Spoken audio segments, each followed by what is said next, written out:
po sa ating lahat na mga nandito po sa church and sa mga nanonood po sa kanilang mga tahanan. So, first of all po, i-share ko po sa inyo is yung mga learnings ko po about sa quarantine na nangyari sa atin ngayon. So, ano po ba yung mga realization na binigay sa akin ni Lord na pinaisip niya sa akin kung bakit nangyari yung quarantine na to, kung bakit may COVID, ano ba yung mga bagay na dapat nating i-realize sa buhay natin. First of all po, naging favorite ko po na verse yung Philippians 4:13, which is, sabi po doon, I can do all things through Christ who strengtheneth me. No? So, kung mapapansin nyo po, bago po magkaroon ng COVID, sobrang normal po ng buhay natin. Hindi natin alam na sa isang iglap, bigla na lang magbabago yung buhay natin, bigla na lang makukulong tayo sa bahay, hindi natin magagawa yung mga gusto natin at dapat nating gawin. So, maalala ko po nung bago po magkaroon ng COVID sa Philippines, nagkaroon po kami ng PTA meeting. Nasabi ko po sa mga parents, hindi ko po alam, pero nasabi ko sa kanila mag-ready tayo, maglagay na tayo ng mga alcohol, kasi hindi po natin alam baka mamaya andito na po sa atin, parang ganun po.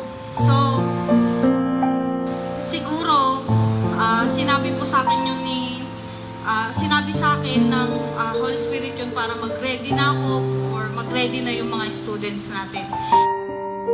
So, pagkatapos po nun, ayun na nga po nagkaroon na ng COVID sa Philippines and sobrang bilis po ng pangyayari.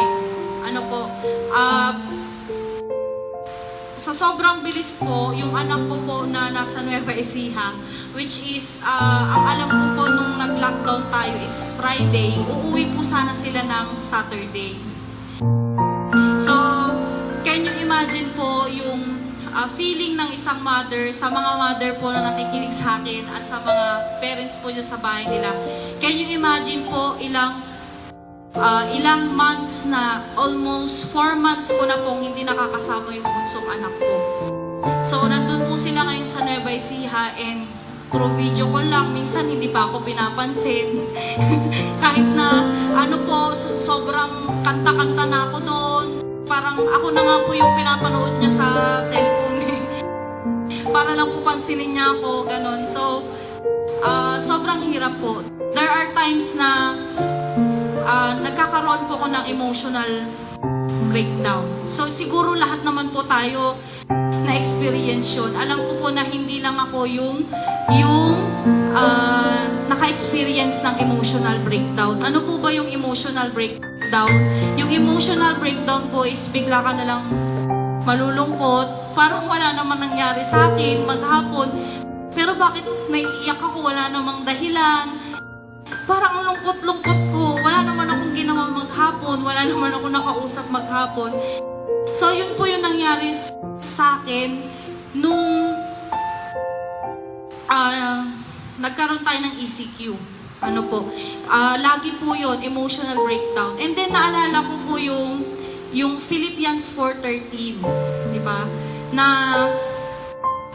kaya ko to, through Christ, na nagpapalakas sa akin. No? Meron po mga times noon na pag umiiyak po talaga ako sobrang tagal. As in, sa hapon po, magdamag, ganun po yung iyak ko.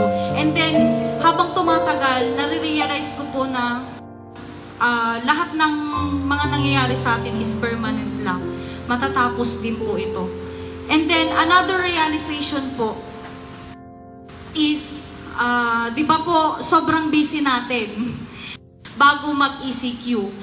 To the point na wala na tayong time magbasa ng Bible, wala na tayong time pumunta ng church, wala na tayong time makinig ng mga messages, wala na tayong time buksan yung notes natin sa church.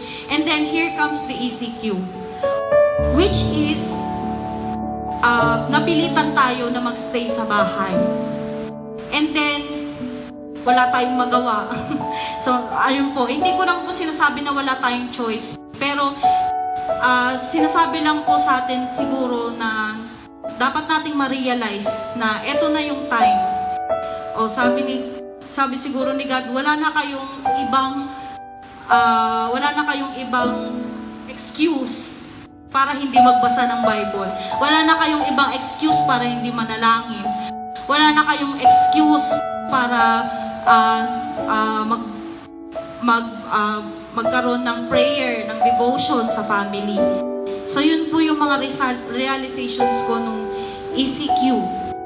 And then, ang mapapansin nyo po, yung issue sa ABS-CBN, di ba po, bigla na lang pong nagsara yung ABS-CBN.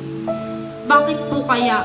Kasi po siguro, inaalis po talaga ni Jesus kung ano yung mga sagabal sa pag-aaral natin sa Bible, sa prayer time natin. Kasi nasa bahay nga tayo, oo, nakakulong tayo. Pero ang ginagawa naman po natin, nanonood po tayo ng ABS-CBN. Di ba po? Nanonood po tayo magdamag ng ABS-CBN. Anong ginawa ng Diyos? O sige, tanggalin natin yung ABS-CBN, sabi niya. So yun po yung realization ko. And then, wag po natin sanang hintayin yung time na pati internet alisin. Gusto niyo po ba yun? So, wag sana, kasi hindi po tayo makakalive. Ano po? So, lahat po ng parang nagkaroon po tayo ng pause button sa buhay natin. Ano po? Yung sasabihin natin na mamaya na lang, pag nagka-time, saka ako babasahin yan. Pag nagka-time ako, saka ako mananalangin. Pag nagka-time ako, saka ako magde-devotion with my family. So, ito na yung pause button po ng buhay natin. Which is, wala tayong ibang magawa. Para po tayong nakulong. Na wala ka na ibang dapat gawin. Wala ka nang ibang dapat tignan, sabi ni Jesus, kundi ako lang. So, wag po nating hintayin na yung mga bagay na nakakatulong po sa atin ay alisin din po sa atin ni Jesus. Ano po? So, yung mga realizations ko po na yun ay sobrang tinamaan po yung buhay ko. Parang biglang nag-iba na lang yung buhay ko. Parang biglang nagbago lahat. Ayun po. And then another po is sa family ko po, kung mapapansin nyo, isa pang realization ko kasi ito yung minsan kaya ako nagbe-breakdown. Kaya po ako umiiyak-iyak kasi nare-realize ko na parang feeling ko ako yung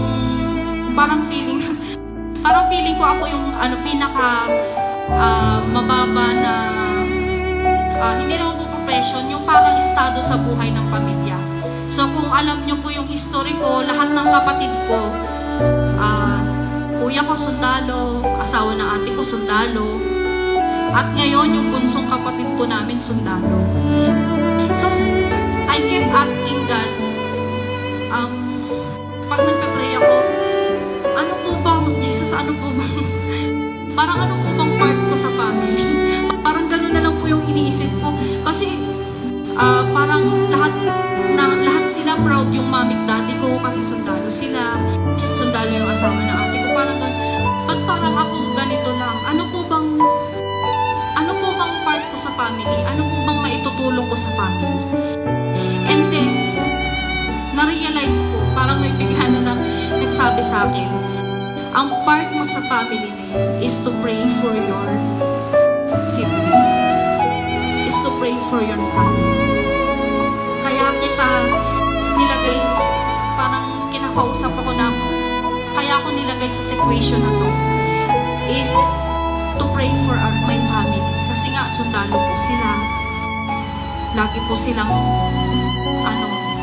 parang nakabaon yung isang paa nila sa hukay, yun nga po yung sinasabi nila. So, ang part ko po sa family is to pray for them. To strengthen my faith for them. And siguro, later on, hindi man maging proud yung parents ko dito ngayon sa lupa, at least sa heaven, marami akong award. Di ba po, yung mga kapatid ko may mga ano dito, badges and everything. Pero ako, sabi ko nga po sa mami ko noon, huwag kayong mag-alala. Wala dito yung award ko. Hintayin nyo na sa heaven. Pero wag muna po ngayon, bata pa po ako. Sabi ko, mag-iipon pa po ako ng maraming award ko. Doon na lang po kayo magiging proud sa akin. Hintayin nyo po ako doon. Maghintayan po tayo doon. So yun po yung mga simple realizations ko sa buhay na I think nagkaroon siya ng sobrang laking impact sa buhay ko. And then, sabi ko, another is, Lord, bakit mo pinaparealize tong mga bagay na to sa akin? Para po saan?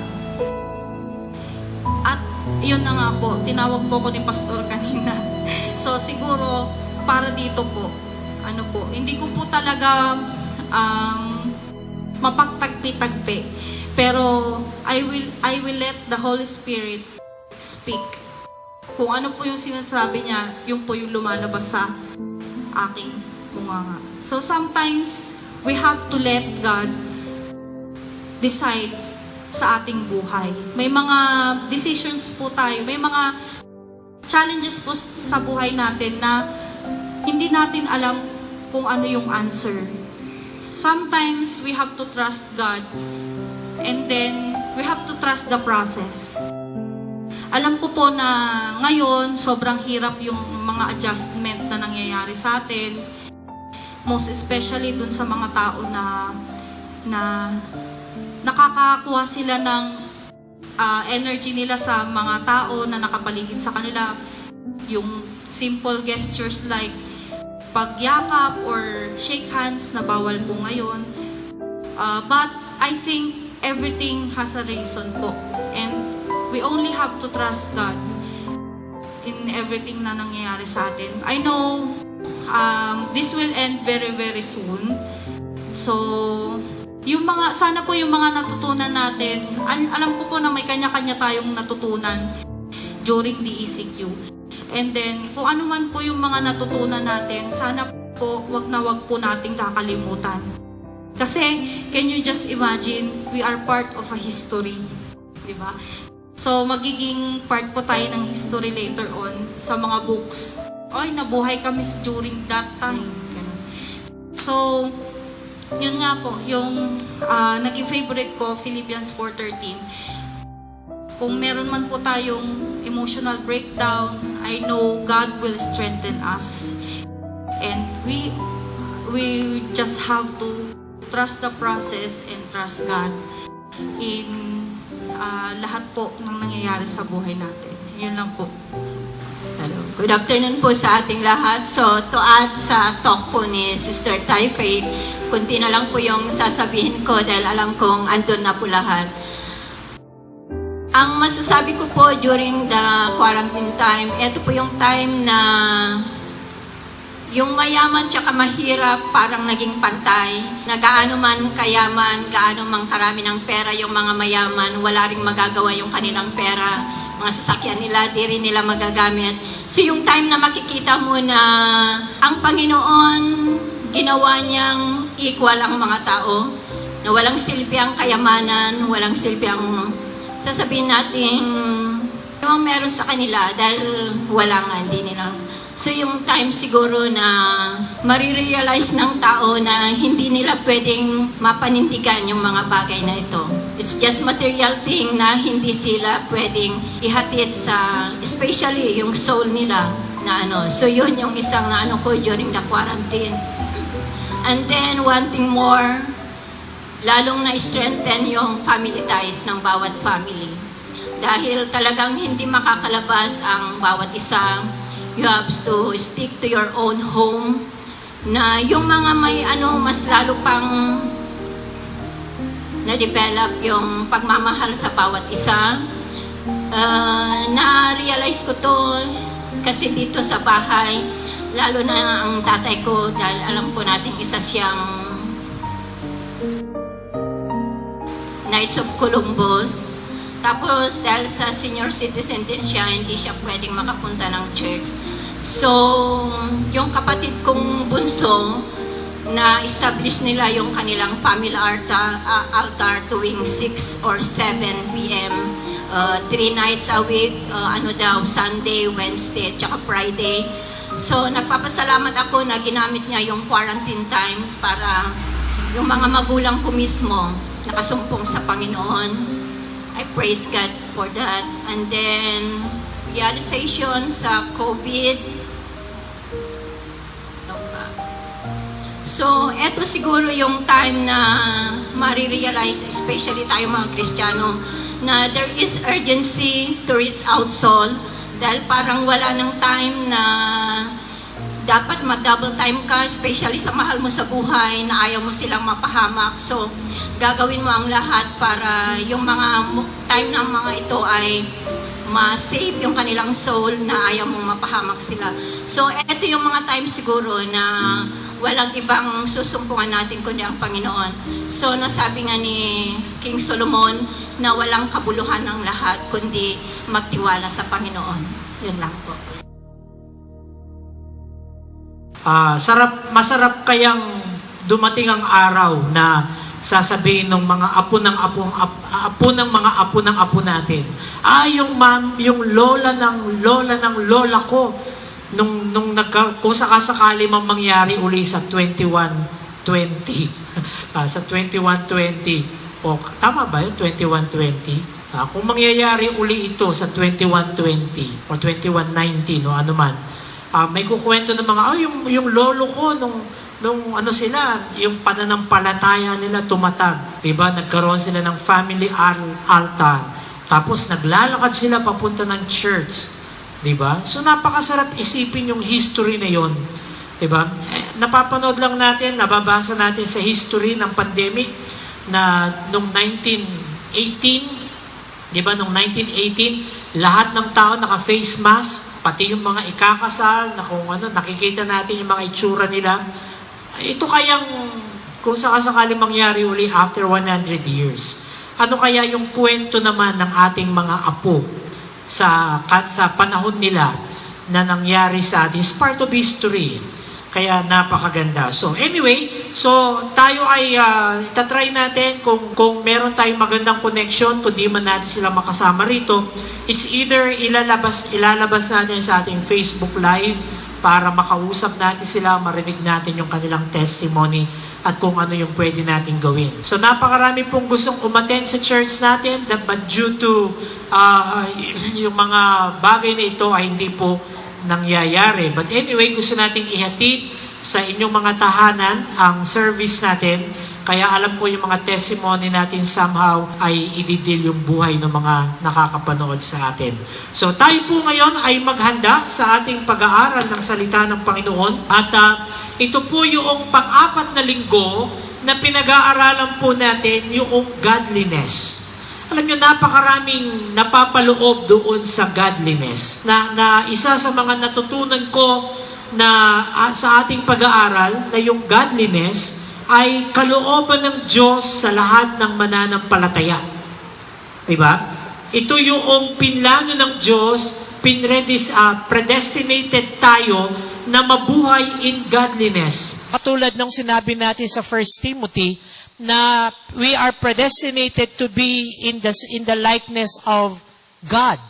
So pinlano ng Diyos ahead of time na tayo mga mananampalataya ay magkaroon ng image of God. So, tuwing Wednesday ay pinag-aaralan po natin yung mga bagay na idadagdag natin sa pananampalataya natin. Ako, hinihintay ko na lang na sabihin ni Ty Faith kanina na ang natutunan niya itong which tayong lahat, natutunan natin itong quarantine ay yung salitang patience. Diba? Yung patience. Natuto tayong maging pasensyoso. Naghintay ng 30 days quarantine. Na-extend naging 40 days, na-extend naging 2 months, na-extend ngayon more than 3 months na, o baka magpo 4 months na tayo. Patience. Diba? So ano ba yung mga bagay na pinag-aaralan natin na dapat nating idagdag sa pananampalataya natin para mas mapanatili itong matatag? Una, yung virtue na ang isang mananampalataya ay kinakailangan nakakakitaan ng paggawa ng mabuti. Pangalawa, yung knowledge to know God's Word. Dapat ang isang mananampalataya, we should be rooted doon sa Word of God. Alam naman natin, ang Word of God, pag binabasa natin, upon hearing and hearing of the Word of God, is lumalago yung pananampalataya natin. Kasunod, yung temperance, yung self-control. Ito, nasubukan yung ating self-control dahil 7 days a week na natin kasama yung mga anak natin, 24 hours na natin silang kasama, nahasa ng gusto yung temperance natin. Hindi dati-rate na yung asawa natin is pagdating ng 7 o'clock, wala na. Darating na lang 5 o'clock, 6 o'clock. Medyo nakapahinga ka ng mahaba-haba. Diba? Wala kang kausap. Pati mga anak natin. So nasubukan yung ating temperance. Yung self-control. Itong quarantine, nasubukan yung temperance natin. Magbababad ba tayo sa TV? Or magbabasa ako ng Bible? Self-control. Nakontrol ba natin yung kaisipan natin sa panonood ng kung ano-ano sa Facebook? Diba? Nasubukan ba yung temperance natin? Kaya nga sabi ng Bible, darating ang araw, masusubukan yung temperance mo dahil ikaw ay haharap sa mga taong hindi na kumikilala sa batas, mga taong hindi na kumikilala sa Diyos, mga bulag sa kautusan. Naranasan natin lahat yan. Kasunod, yung patience, ito yung sinabi natin, cheerfully endure. Yung bang binata nating masaya, yung mga bagay na nangyayari sa atin. As I said, 4 weeks na natin pinag-aaralan yung godliness is to be holy.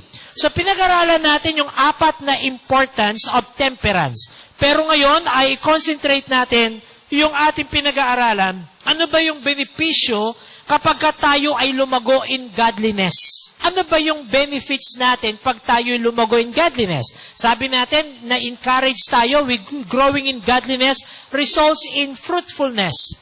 Kapag ang isang mananampalataya ay lumago sa godliness or in holiness or in the likeness of God, lahat ng ginagawa natin ay nagkakaroon ng fruits.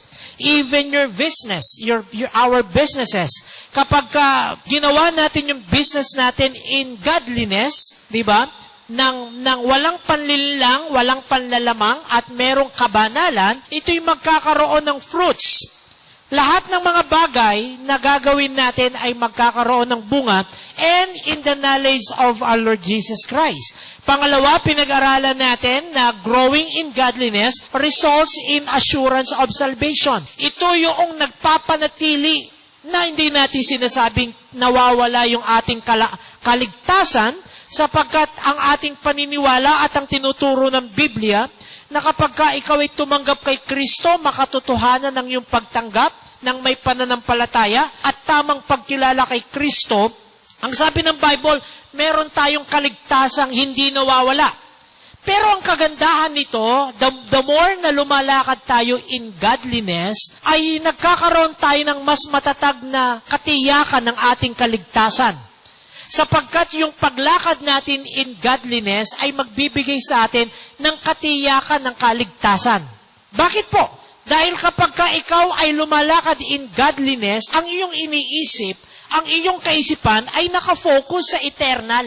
Ang iyong kaisipan ay nakafocus sa mga makalangit na bagay.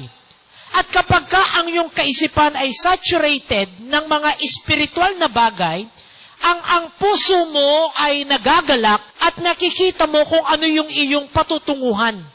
Kaya nga ang tao ganito kung ano ang laman ng isip mo, yun ang magiging direction mo.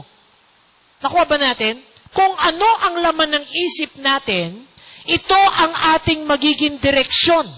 Kaya nga, ang sabi ng mga doktor, a healthy mind is an healthy body.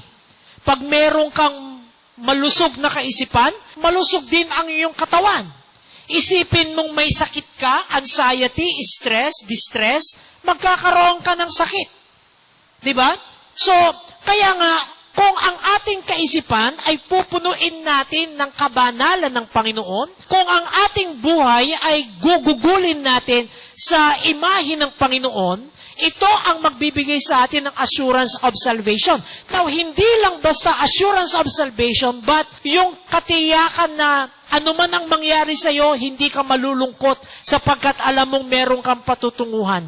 Kung datnan ka man ng karamdaman at ikaw ay pumasok sa bingid ng kamatayan, ikaw ay may katiyakan kahit na mamatay ako dahil sa paglakad ko sa Panginoon, merong langit na naghihintay sa akin. Meron tayong katiyakan ng kaligtasan. At pinag-aralan natin na nagkaroon tayo ng matagal na diskusyon na minsan ay meron tayong mistaken notion na akala natin porke sumunod ka sa sinner's prayer ay automatic ligtas ka na. But we overlook the clear biblical truth that new life in Christ always manifests itself in the fruit of godliness. Kaya ako'y naniniwala ang tunay na tumanggap kay Kristo ay merong bunga ng kabanalan sa Kanya. Hindi mo man turuan ng kabanalan, ay instinct niyang gagawin at instinct siyang mamumuhay sapagkat siya ay may Kristo sa kanyang puso. So, hindi katiyakan na kapag sumunod ka sa sinner's prayer, ay ligtas ka. Marami na tayong na-lead sa Panginoon. Sana ganun lang kadali yung kaligtasan. Sana nung sumunod sila sa sinner's prayer, sana ligtas kagad sila. Pero hindi po yun ang katibayan. Dapat merong katiyakan ng godliness sa buhay nila bago nila masabing sila. Now, hindi tayo gumagawa ng godliness para maligtas. Tandaan natin yan. Kung hindi, yung pagtanggap mo kay Kristo ay magbubunga yan ng godliness. Pero, kung sinabi mong tumanggap ka kay Kristo at wala kang katuwaan sa kabanalan, baka hindi tunay ang iyong pagtanggap. Kaya nga sabi ng Panginoon, ako naniniwala, hindi lahat ng tumatawag ng Panginoon, Panginoon, kilala ko, sabi ng Panginoon. Bakit? Sapagat ang ilan ay hindi makatotohanan yung kanilang pagsunod sa sinner's prayer. So as a result, there are thousands of professing Christians who are not growing in godliness. Nakita ninyo? Anong sabi ng Bible? Tayo po ay predestinated ng Panginoon, not for salvation, predestinated na tayo ay lalago in godliness. So kapag ikaw ay tumanggap kay Kristo at hindi ka lumalago in godliness, well, sa palagay ko yung relasyon mo sa Panginoon, yung pagtanggap mo sa Panginoon ay hindi bukal sa iyong kalooban. So, marami na tayo na pag-usapan. Tayo mga Baptist, naniniwala, we believe in the atonement made by Christ as the only basis of salvation. Kamatayan ni Kristo sa krus ang ng ating kaligtasan. At si Kristo lang ang tanging paraan to reconcile us from to the Father. So, ano pa yung mga bagay na pinag-aralan natin? So, ano nga ba talaga ang chronological arrangement ng salvation? Una, there must be calling. Merong pagtawag. As I mentioned, since from the beginning of time, mula nung nagkasala si Adan at si Eva, tinatawag na sila ng Panginoon. Naalala natin nung kinain nila yung prutas ng pagkakaalam ng mabuti at masama, sila'y namatay spiritually at nawala sila sa paningin ng Diyos.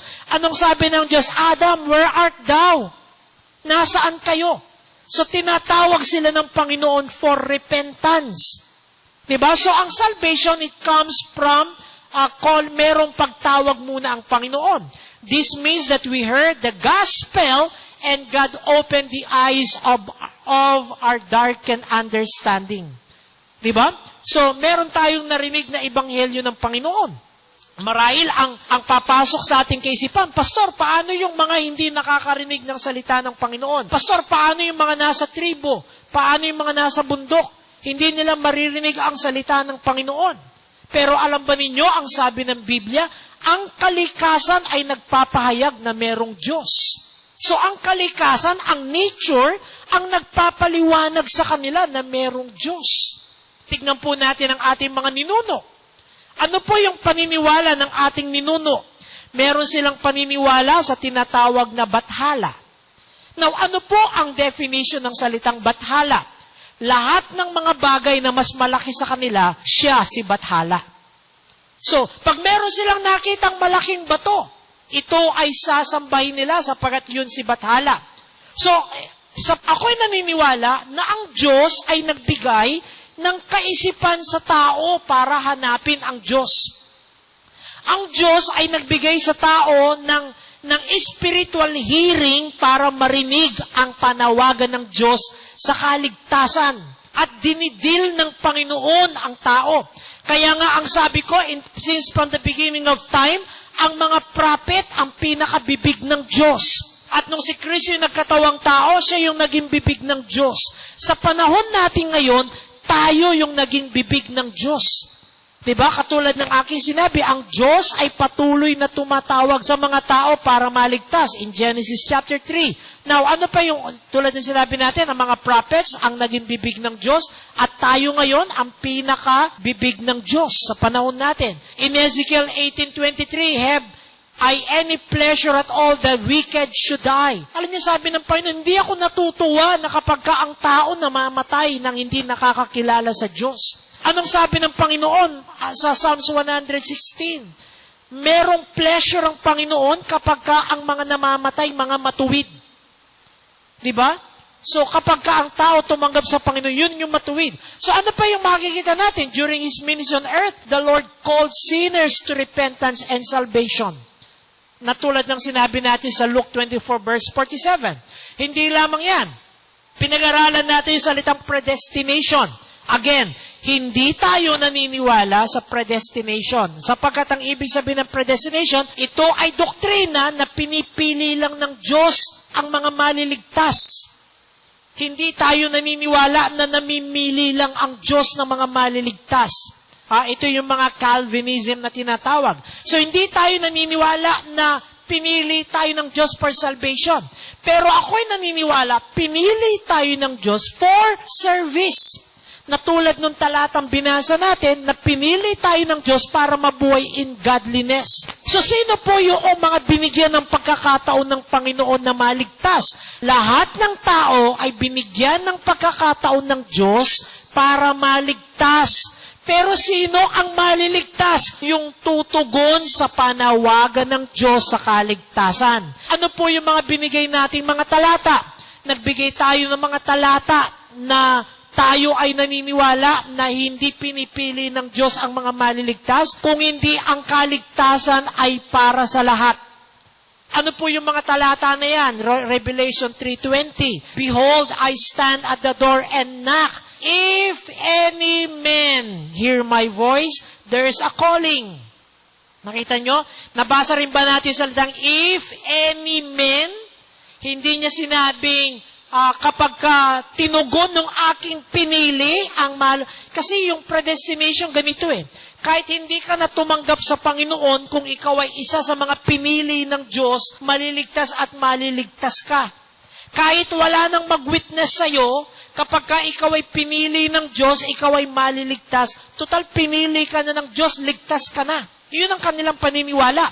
Pero maliwanag na sinabi ng Bible, there is a calling. At sino yung maliligtas? If any man hear my voice. Ano pang sabi ng Bible sa Romans 10:13? Kung babasahin natin, for whosoever, nakita niyo yung salitang whosoever, at ang sino man ay tatawag sa pangalan ng Panginoon ay maliligtas. Hindi po binanggit doon na ang tatawag yung mga pinili lang. Sino po yung whosoever? Pwedeng maging Amerikano yan, pwedeng maging Aprikano yan, pwedeng maging Asian yan. Sino man. Ano pa yung mga talata? Mga simpleng talata sa 1 John 4:15. Whosoever shall confess. Nakita nyo? If any man, sabi niya, hear my voice. Pangalawa, sabi niya, whosoever shall call. At ngayon, whosoever shall confess. Sino mang maghahayag that Jesus is the Son of God. God dwelleth in Him and He in God. May panawagan, may response. Sino, sabi ng Bible, kahit sino. Sa Acts 2:21, and it shall come to pass that whosoever shall call on the name of the Lord shall be saved. Marami pa mga talata yan.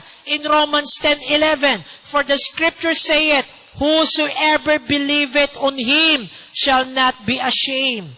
Nakita nyo, whosoever shall, if any man heareth, whosoever shall call, whosoever confess. Ngayon makikita natin, whosoever believeth.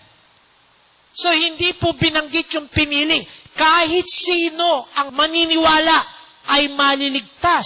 Anong sabi sa John 12:46? I am come a light into the world, that whosoever believeth on me should not abide in darkness. So yun po yung ating tinatayuan. Now, ano po yung pangalawang hakbang para tayo'y maligtas? Or ginawa nating hakbang nung tayo ay naligtas? At kung kayo ngayon ay hindi paligtas, ito yung hakbang na kailangan nyong gawin. Dapat marinig nyo ang panawagan ng Diyos na kailangan mong maligtas. Na kailangan natin tumanggap sa Panginoon. Pangalawa, there must be believing in Christ. Tandaan natin ito. Ang resulta ng pagtugon sa panawagan ng Diyos ay paniniwala kay Kristo. Ano ang pagkakaiba natin sa ibang nakarinig ng tinig ng Diyos? Naalala po ba niyo yung parable of the seeds? Na ang salita ng Diyos ay nilarawan sa buto na na hinihagi sa matinik, inihagi sa mabato, inihagi sa matigas na lupa, at naihagi sa malambot na lupa.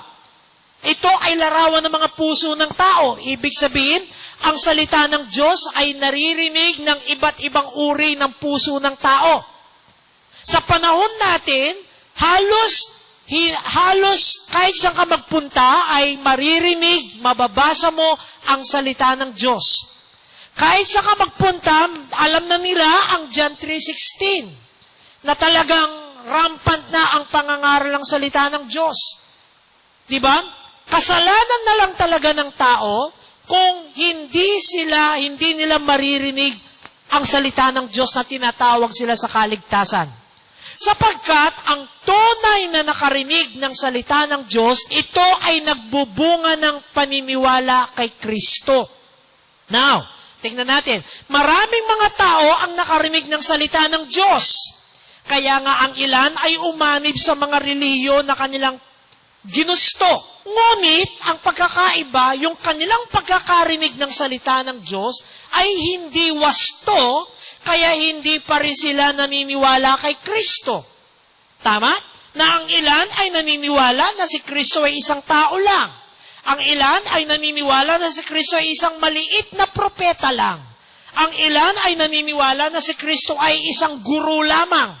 Pero ano ba yung bunga ng panawagan ng Panginoon? Tatandaan natin, si Jesus Christ is the manifestation of God here on earth.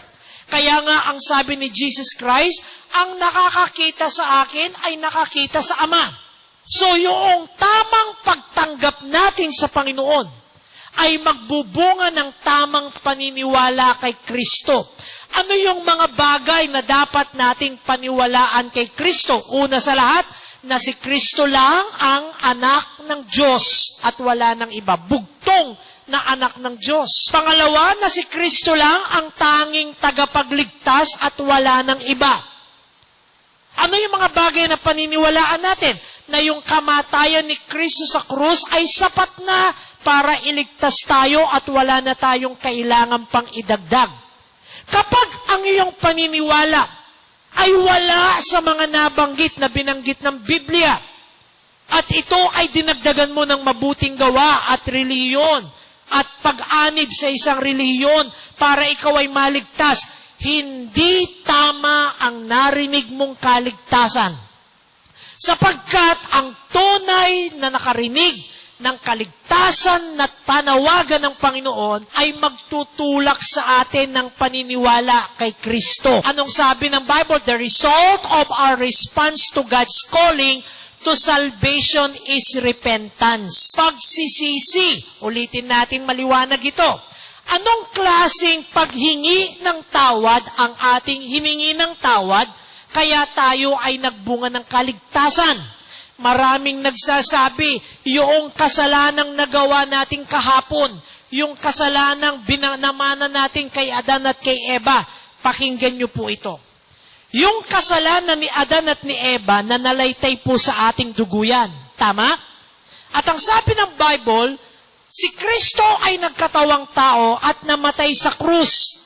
Totoo po bang namatay si Kristo sa krus? Sagutin po natin. Opo. Namatay si Kristo sa krus, ngunit paglipas ng 3 araw, siya'y nagbangon magmuli. upang ito ay nagpapahayag na yung kamatayan ni Kristo sa krus ay naging matagumpay. Anong katagumpayan? Katagumpayan na nabayaran na niya ang kasalanan ng tao. Naintindihan po ba natin? O ibig sabihin, yung kasalanan ng tao ay nabayaran na ng Panginoon. Ang tanong, may kasalanan ka pa ba ngayon? Sa palagay po natin, ang sagot ay wala na po sapagkat nabayaran yung ating kasalanan ng dugo ng Panginoon. Pero ang malaking katanungan, kung wala na tayong kasalanan, bakit ang tao nagpupunta pa rin sa impyerno? Dahil hindi pa tayo nagre-repent. Na anong klaseng kasalanan yung dapat nating i-repent? Kasalanan ng pagiging self-righteous natin. Kasalanan ng maling paniniwala natin sa Diyos. Kasalanan ng maling pagkilala sa Diyos. Kaya nga, ang ating dapat gawin para tayo ay maligtas sa mga nakakarinig at nakakapanood. Ang kailangang gawin ng tao para maligtas ay humingi ng tawad sa maling paniniwala natin sa Panginoon. Ano yung mga maling paniniwala natin? Na si Kristo na tayo ay pwedeng iligtas ng mabuting gawa, na tayo ay pwedeng iligtas ng reliyon, na tayo ay pwedeng iligtas ng bautismo. Hindi po yun ang kaparaanan ng kaligtasan. Ang kaparaanan ng kaligtasan, na tulad ng sinabi ng John 14:6, Jesus is the only way. Ano daw ang dapat natin gawin? Paniwalaan natin si Jesus Christ that He is the only begotten Son of God. Na yung kanyang ginawa sa krus is all sufficient for our salvation. At siya ay namatay at muling nabuhay. Now, ano po yung mga talata na gusto kong ibigay sa atin? In John chapter 5, verse 24. Anong sabi ng Bible? Verily, verily, I say to you, he that heareth my word and believeth on Him. Okay? That sent me. Ano pong sabi ng Bible? Si Jesus Christ ang nagsasalita rito. Believeth on Him that sent me. Sino daw po yung Him na yan? Believeth on Him. And believeth, sino po yung believeth na yung on Him na yan? That sent me. Si Jesus Christ at yung nag-send sa Kanya ay yung Father. Sino man daw ang naniniwala kay Jesus Christ na sinugo ng Ama? Hath, everlasting life.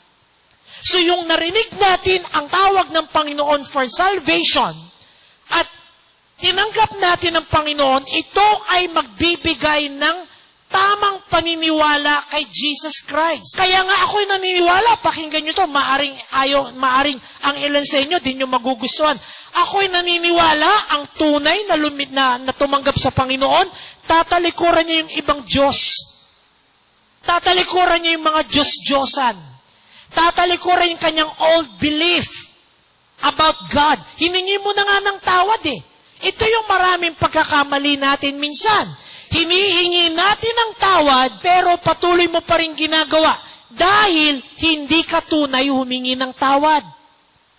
Anong ibig sabihin ng repentance? 160 ang ikot mo. You are turning around. Hindi 360 kasi babalik ka uli sa dati mong pinagsimulan. 160, 180, I should say. Mali yung aking subtraction. 180. Diba? Kalahati. Bakit? Ang repentance ay dito ka naglalakad. Pag nagrepent ka, tatalikod ka.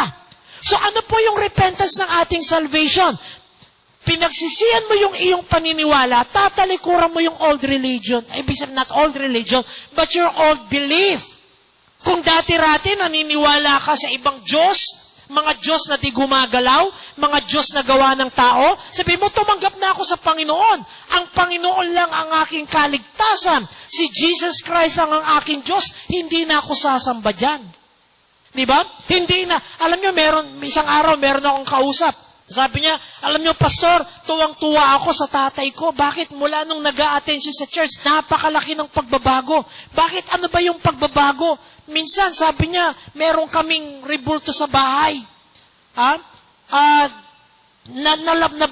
Dati, nabasag yun, natanggal yung ulo. Ang ginagawa ng papa ko, pagka natatanggal yung ulo ng rebulto namin, binabalik niya, tinitape niya. Pero nung umattend siya sa church at tumanggap siya sa Panginoon, hindi ko na nakita yung rebulto na yun. Bakit? Kasi nakilala na niya ang tunay na Diyos.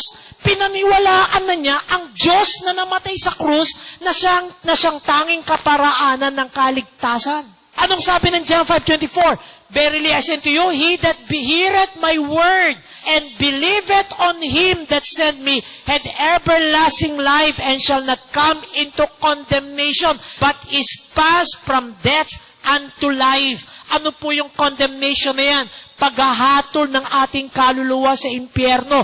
Hindi na tayo hahatulan sa impyerno kung hindi pass from death unto life. Ano pa yung isang talatang gusto kong ibigay? John 3:36. He that believeth on, kanino?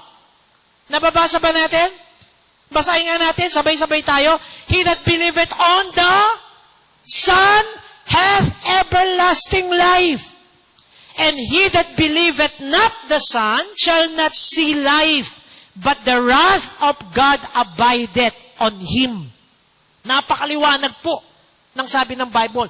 Pag narinig natin ang panawagan ng Diyos for salvation, ito ay magbubunga ng repentance. At ang resulta ng repentance mo ay bagong paniniwala sa Diyos, kay Kristo. Maliwanag na sinabi ng Bible, he that believeth on the Son hath everlasting life. Ano po yung pinaniwalaan natin dun sa Son? Pinaniwalaan natin He is the only begotten Son of God. Pinaniwalaan natin He is the only way of salvation. At pangatlo, pinaniwalaan natin He is all sufficient sa ating kaligtasan. That His death and His resurrection ang nagbigay ng power unto salvation. Yun po yung sabi ng Bible. Now, ano pa pong sabi ng Bible sa 1 John 5:11? And this is the record. Ginamit na po ng salita ni John, this is the record that God had given to us eternal life and this life in His Son. Sabi ng Bible, tatandaan nyo, ito ang kasulatan. Saang kasulatan kaya yung record na yan? Kasulatan sa record sa langit. Anong sabi ng Bible? Na yung Diyos binigyan tayo ng buhay na walang hanggan. At yung buhay na walang hanggan na yan ay masusumpungan sa kanyang anak, which is nakasulat capital letter. And who is that Son according sa John 3:36? Diba? Sino po yung Son na yan? Ang sabi po ng 1 John 5:12, he that hath the Son hath life, and he that hath not the Son of God hath not life. Nakita natin? Nakita niyo kaparaanan ng kaligtasan? Kapag tinanggap natin siya, God will dwell in us. Nakita po ninyo? Mananatili ang Diyos sa puso natin. At ang sabi ng Bible, at ang sino mang nasa kanya ang anak ng Diyos, nasa kanya ang buhay. Ano pong sabi ng John 4:6? I am the way, the truth, and the life. So si Kristo ang buhay. Ano pa pong sabi ano po yung pangatlong chronological arrangement na makita natin? Sana po naging maliwanag. Una, there must be God's calling. Pangalawa, there must be believing in Christ. And number 3, there must be change in life. And you will desire godliness. Ito po yung tunay na order of salvation. Hindi mo pwedeng pagbalik-baliktarin. Hindi pwedeng mauna ang godliness para maligtas ka. Nakita niyo po yung arrangement, dapat maririnig mo ang panawagan ng Panginoon na ikaw ay maliligtas. It could be through the message, could be through the proclamation of the Word of God, or it could be through nature. It could be circumstances. Yan po yung mga ginagamit ng Panginoon. Alam po ba ninyo na ang Diyos ay patuloy na gumagawa sa buhay ng tao para ma-realize nilang they need a Savior? Ang Diyos ay patuloy na Ang pandemic na ito ay ginamit ng Diyos. Ginagamit ng Diyos para mas maraming taong makarinig ng salita ng Diyos para maligtas. At pwede tayong gamitin ng Diyos. Tama? Pwede tayong gamitin ng Diyos para kanyang maging bibig. Kasunod, believing in Christ. At kasunod ay meron changed life in desiring godliness. Automatic yan na kapag ikaw ay naniwala. Tingnan nyo pag pumasok si Kristo sa puso mo, itatransform ka niya into His image. Babaguhin niya ang iyong imahe. Babaguhin niya ang iyong attitude. Ang Panginoon ang magbibigay ng pagbabago. Hindi natin babaguhin ang sarili natin. Bakit? Anong sabi ng Bible? Kasi lahat ng katuwiran na ginagawa natin ay pawang hindi sapat para ma-please natin ang Panginoon. Kaya nga nung tumanggap tayo sa Panginoon, anong ginawa ng Panginoon? Binalutan tayo ng robe of righteousness upang hindi yung ating katuwiran ang makita ng Diyos, kung hindi yung katuwiran ng ating Panginoong Jesucristo. Nakita natin? Now, change life and desiring godliness. Ano yung talata sa 2 Corinthians 5:17? Very common verses. Therefore, if any man, sino daw po yung if any man? You and I. Lahat ng tumanggap. Therefore, if any man be in Christ, tinanggap nila si Kristo. Pinapasok nila si Kristo sa kanilang mga puso. He is a new creature. Anong klaseng nilalang? Yung ating Adamic nature ay tinanggal ng Diyos. Ano ang binigay sa atin? Yung Christ nature, yung Christ likeness, yung Christ image, yung Christ holiness. Ito yung binigay sa atin ng Panginoon. Behold, all things are become new. Behold, all things are passed away. Behold, all things are become new. Now, ito, siguro dito ko na lang tatapusin at marami pa akong gusto sabihin sana. Ito po yung mga bagay na binigay ng Panginoon sa atin na naging bago nila lang tayo. Basahin nyo na lang po sa inyong mga bahay, 1 Peter chapter 4, verse 1 to 11. Ito yung tatlong bagay na makikita natin sa buhay natin if we are living in godliness. Number 1, salvation changes your attitude about sin. Yung ating kaligtasan, babaguhin niya yung pananaw mo sa patungkol sa kasalanan. Now, ano yung kasalanan? Anything that will offend God. And if you are truly the Son of God, hindi ka gagawa ng mga bagay to offend your Creator. To offend yung Diyos na nagligtas sa iyo. So magkakaroon ka ng bagong attitude about sin. Kasunod, salvation changes your attitude about service. Nakita natin? Siguro, dagdagan ko na lang, basahin ko na lang to. Dagdagan ko na lang next week kasi gusto ko mag-concentrate dito. At pangatlong bagay na binago ng ating kaligtasan, salvation changes your attitude about the Savior. Ginawa ko pong simple, SSS. Sin, Service, Savior. Dagdagan natin na explanation niya next week. Okay po ba? Akala ko matatapos na natin for the fifth. Pero alam kong hindi sayang yung mga oras na ginugugol natin sa pag-aaral na ito. Sapagkat natututo tayo, tandaan natin, kalooban ng Diyos na tayo ay mabuhay in God. Alam niyo, dami nagagawa ng godliness eh. Kalooban ng Diyos na mabuhay ka in godliness. Pangalawa is, resulta ng kaligtasan mo is godliness. Pangatlo, yung godliness na bibigay sa atin ng assurance of salvation. Ano pa ba yung benefits kapag tayo ay nag-grow in godliness? Meron pa akong dalawa. At yung dalawa na yan, may mga subpoint pa. Kaya siguro mga 1 linggo pa, matatapos na natin yung godliness. Alam nyo mga kapatid, hindi lang kayo yung natututo. Ako rin na nag-aaral, nagbabasa ng mga libro, natututo. At excited ako every time I learn something new. Excited akong ibahagi sa inyo. Na sana tayong mga nakakarinig, i-retain natin sa isip natin, wag natin palabasin sa kabila. I-retain natin, namnamin natin, ipamuhay natin. Alam nyo, sabi, ang ganda nung nabasa kong sa Revelation kanina. Pakibuksan nyo nga po yung Bible nyo sa Revelation chapter 1, verse 3. Ang ganda nung devotion natin sana ngayon. Kaya lang wala tayong devotion dahil may prayer meeting tayo. Gusto kong basahin itong sabi ng Bible, Revelation 1, verse 3. Ito yung devotion ko kaninang umaga. About the Word of God. Anong sabi ng Bible? Revelation 1 verse 3. Blessed is he that readeth, and they that hear the word of this prophecy, and keep those things which are written therein, for the time is at hand. Ano sabi ng Bible? Malapit nang dumating ang Panginoon. Listen to this. Ngayon ko lang sasabihin to. Malapit nang magunaw ang mundo. Sabi ng Bible yan. Sabi niya, for the time is at hand. Alam niyo yung time na yon, time of the second coming. Malapit na. Kaya sabi ng Bible, mapalad kayo kung binabasa nyo ang Bible. Mapalad kayo kung naririnig nyo ang Bible. Mapalad kayo kung kinikip nyo yung salita ng Diyos. Kaya sana yung mga pinag-aaralan natin, natatanim sa puso natin. Bakit? Tayo yung bibig ng Diyos. So sana po, meron tayong natutunan ngayong gabing ito about godliness at tumayo tayong lahat, tayo po yung magwakas sa panalangin.